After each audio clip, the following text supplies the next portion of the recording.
शुरुआत करते हैं। मोदी सरकार ने अपने कैबिनेट के पहले विस्तार के साथ ही मंत्रियों के कामकाज में फेरबदल कर दिया है। स्वास्थ्य मंत्री रहे हर्षवर्धन को हटाकर जेपी नड्डा को कमान दे दी गई है। जेपी नड्डा को स्वास्थ्य मंत्री बनाने पर आम आदमी पार्टी ने सवाल खड़े किए हैं। आम आदमी पार्टी ने आरोप लगाया है कि नड्डा के कहने पर ही एम्स के चीफ विजिलेंस ऑफिसर रहे संजीव चतुर्वेदी को हटाया गया था। आम आदमी पार्टी का कहना है कि इसी का इनाम मिला है जेपी नड्डा को। जेपी नड्डा वो शख्स हैं जिन्होंने स्वास्थ्य मंत्रालय में घोटाले की संभावना को बढ़ाने के लिए ईमानदार अधिकारियों को हटवाने में अहम भूमिका निभाई। हर्षवर्धन जी उनके कदम से कदम मिलाते हुए नजर आए। ऐसे में अब जेपी नड्डा जी को खुद ही कह दिया गया जाओ लूटो।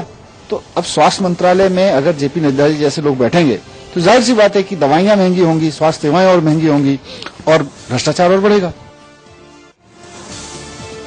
और इसी पर बात करते हैं इंडिया न्यूज के ब्यूरो चीफ राकेश सिंह से। राकेश जी, वो संजीव चतुर्वेदी को जब हटाया गया था उसके बाद जो विवादों का दौर शुरू हुआ था उसमें डॉक्टर हर्षवर्धन ने अपनी तरफ से दलील भी दी थी कि जो ऊपर से लोग हैं उनकी तरफ से इस नियुक्ति को लेकर हरी झंडी नहीं दी गई थी, उसके बाद भी नियुक्ति हुई इसलिए हमने हटाया।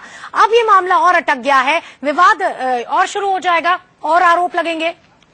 देखिए मैत्रेयी, जिस तरह से मोदी कैबिनेट का पहला विस्तार और जिस तरह से विस्तार में ही जिस तरह से जेपी नड्डा को स्वास्थ्य मंत्रालय दिया गया उसको लेकर विवाद खड़ा हो गया है। स्वास्थ्य मंत्रालय की कमान जिस तरह से उनको मिली है उसको लेकर कई सवाल आप पार्टी खड़ा कर रही है। जिस तरह से एम्स के सीबीओ को हटाने जाने को लेकर जिस तरह से पत्र लिखा था जेपी नड्डा ने और अब उन्हें स्वास्थ्य मंत्रालय की कमान, ये जरूर कहा जा रहा है कि हर्षवर्धन को जो मंत्रालय दिया गया है यानी जो कम महत्व के मंत्रालय दिया गया है, ऐसा कहा जा रहा है कि दिल्ली की जो आने वाली चुनाव है उसमें महत्वपूर्ण भूमिका के लिए उन्हें कम महत्वपूर्ण मंत्रालय सौंपा गया है। लेकिन राकेश, एक सहज सवाल ये भी है कि डॉक्टर हर्षवर्धन को जब स्वास्थ्य मंत्रालय शुरुआत में दिया गया था तो ये बातें हो रही थी कि काफी जाने माने डॉक्टर हैं और काफी साफ छवि के नेता रहे हैं और उसके बाद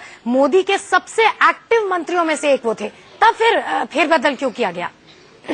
देखिए मैत्रेयी, जैसा कि आप जानती हैं दिल्ली के जो आम चुनाव होंगे वो प्रधानमंत्री नरेंद्र मोदी के लिए और खासकर बीजेपी के लिए प्रतिष्ठा का सवाल होगा, क्योंकि यहाँ पर जिस तरह से बीजेपी किसी कीमत पर यहाँ पर अपनी सरकार चाहेगी और ऐसी स्थिति में लगातार क्योंकि हर्षवर्धन की छवि साफ सुथरी है इसलिए कम महत्वपूर्ण उनको मंत्रालय दिए गए हैं। जगदीश मुखी जो कि दिल्ली से आम जनता से जुड़े हुए नेता हैं, वे दो ऐसे चेहरे हैं जो कि बीजेपी की ओर से मुख्यमंत्री के जो आगामी दौड़ होगा उसमें शामिल रहेंगे। तो ऐसी स्थिति में हर्षवर्धन को लेकर जो मंत्रालय बदला गया है, जो बीजेपी के सूत्र इस बात की तस्दीक कर रहे हैं कि उन्हें इसलिए कम महत्व के मंत्रालय दिए गए हैं ताकि अपना समय दिल्ली चुनाव में लगा सकें। अपना समय दिल्ली चुनाव में लगा सकें यानी कि उन पर जो काम का बोझ था वो थोड़ा हल्का किया जा सके और दिल्ली विधानसभा में वो बीजेपी की तैयारी में सहयोग कर सके और ज्यादा। बहुत बहुत शुक्रिया राकेश पूरी जानकारी के लिए।